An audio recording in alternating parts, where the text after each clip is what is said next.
Nais ko lamang pong ipaalam sa lahat, lalo na po yung mga hindi nakaunawa, ito po ay hindi isang traditional rally. Ito po ay isang public address na inihayag lamang po natin ang ating mga sentimento, ang ating mga pagkadismayado sa ginagawa nilang panggigipit sa ating pangalawang Pangulo. Nakakatakot po itong ginagawa nila dahil pangalawang Pangulo po ay isa na po sa pinakamataas na opisyales ng ating gobyerno. Pero tila yata sila na mismo ang lumalabag sa batas. Ang tanong ko nga po sa inyo, bakit po ba tayo nandito?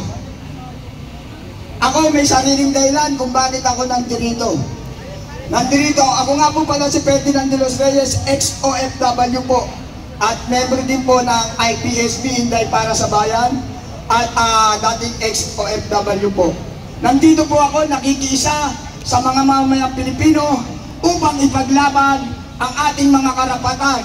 Hindi po tayo lumalaban sa gobyerno dahil kalaban tayo, hindi po. Ipinapahayag lamang po natin ang mga maling gawain at ang mga pang-aabuso nila. Unang-una na nga po, bakit po sila nakatutok sa Quadcom investigation? Yan po ba ay may mapapala ang mga mamamayang Pilipino? Wala tayong mapapala dyan. Pero bakit tila dyan sila nakapokus at napapabayaan na nila ang tunay na ugat ng problema ng mga mamamayang Pilipino? Ang kahirapan. Hindi na nila nabibigyan pansin, hindi na nila pinag-aaralan kung paano bigyan tayo ng magandang buhay upang tayo kahit papano ay makaraos. Andyan ang pagtaas ng kuryente, ang pagtaas ng tubig, ang pagtaas ng mga bilhin. Unti-unti na po tayong lumualangoy sa kumunoy ng kahirapan. Akala natin tunay na pagbabago. Akala natin sama-sama tayong babangon muli. Pero bakit tila tayo bumabaon sa kumunoy ng kahirapan? Kaya ako may panawagan sa gobyernong ito. Dati po akong Marcos loyalist. Dati po akong founder ng Caloocan na sumuporta, tumulong sa inyo para magkaroon ng tunay na pagbabago. Pero ito ay isang malinaw na panggagago. Isipin nyo naman, sinabi na, nung si pangalawang Pangulong Sara Duterte ay nagkaroon ng hiwa sa leeg, wala man lang nag-imbestiga sa inyo, wala man lang nagmalasakit. Pangalawang Pangulo, ano ang nangyari sa leeg mo? Meron ba kayo narinig ng mga senador, congressman upang alamanin kung ano ang nangyari sa ating pangalawang Pangulo, na kung sakali mang incompetent ang Pangulo, ito po ang may karapatan as per Constitution na papalit sa ating Pangulo. Kaya dapat din pong ingatan ang buhay ng ating pangalawang Pangulo. Meron po ba sa kanilang nag-imbestiga tungkol sa gurguran dito? Wala! Wala! Dahil gusto nila yon. At baka kung sino pa may pakananon, God knows everything. The truth shall set us free. Kaya mga mahal kong kababayan, hindi na po ito usapin ng politika. Tandaan niyo po ito. Hindi po ito usapin ng politika. Usapin na po ito ng sitwasyon ng ating buhay. Buhay ng mamamayan at bayan ang pinag-uusapan. At dahil nga po sa sobrang pagmamahal natin sa mga Duterte, dahil sa mga Duterte natin naramdaman at naranasan ang tunay na kapayapaan, ipinagtatanggol natin sila. Dahil sila po ang tunay na nagmamalasakit sa ating bayan. At tungkol naman po sa pronouncement ng ating pangalawang Pangulo, na ang sabi nila, active threat. Paano naging threat yun kung buhay pa siya? Magiging threat lamang po yun kung siya ay patayin. That is conditional statement. Hindi po yan sinabi para pumatay.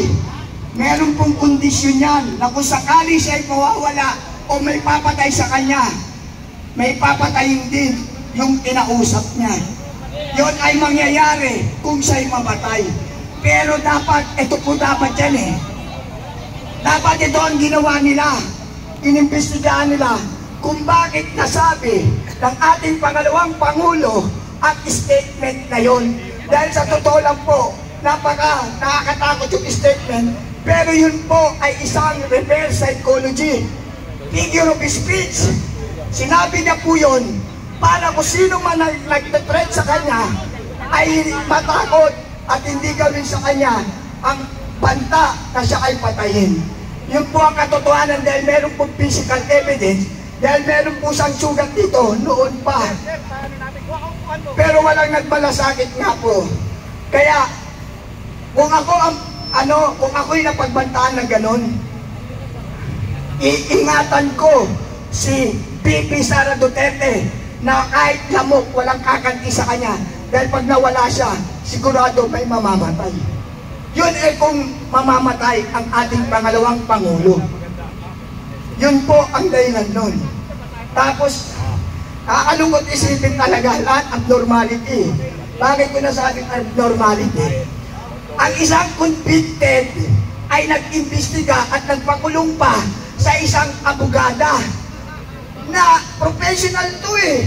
Hindi naman pangkaraniwang tao kapag in-history background yung tao niyan, si Atty. Lopez, ang tatay niyan ay dati rin taong gobyerno. Pero anong ginawa nila? Dahil natatakot sila sa darating na eleksyon kung aabot pa sila sa 2028. Dahil sa ginagawa nila, pinupuno na nila ang salop ng mga mamamayang Pilipino. Huwag niyong sinusubukan ang kapangyarihan ng mga mamamayan dahil ang mamamayang Pilipino ngayon ay matatalino na. Nagre-research at dinadama kung ano ang sitwasyon ng bayan at ng mga mamamayan. Kaya huwag niyong susubukan ang mga mamamayan. Dahil ang gobyerno ay para sa tao, hindi ang tao para sa gobyerno. Tandaan niyo yan, wala kayo lahat ng mga politiko kung wala ang mamamayang Pilipino. Kaya dapat magkaisa na po tayo, mga mahal kong kababayan. Ipagtanggol natin ang next generation. Usapin na po ito ng next generation. Kawawa po ang next generation kung aabutan pa nila ang ganitong klaseng pamamahala. Puro abnormality. Nakakahawa ang ating bayan. Sabi nga nila, pag-asa ng bayan, mga kabataan. Pero nakikita ko parang mga nasa middle class na ang mga nandito. Nasaan ang ating mga kabataan? Kaya yan po ay isang malaking kaanuan, kaimposible yan sa ating mamamayan, na sana po magkaisa tayo.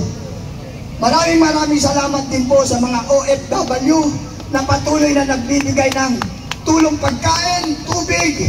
Nakita niyo po, yan po ang pagpapatunay na ang mga tao nandito ay hindi mga bayaran.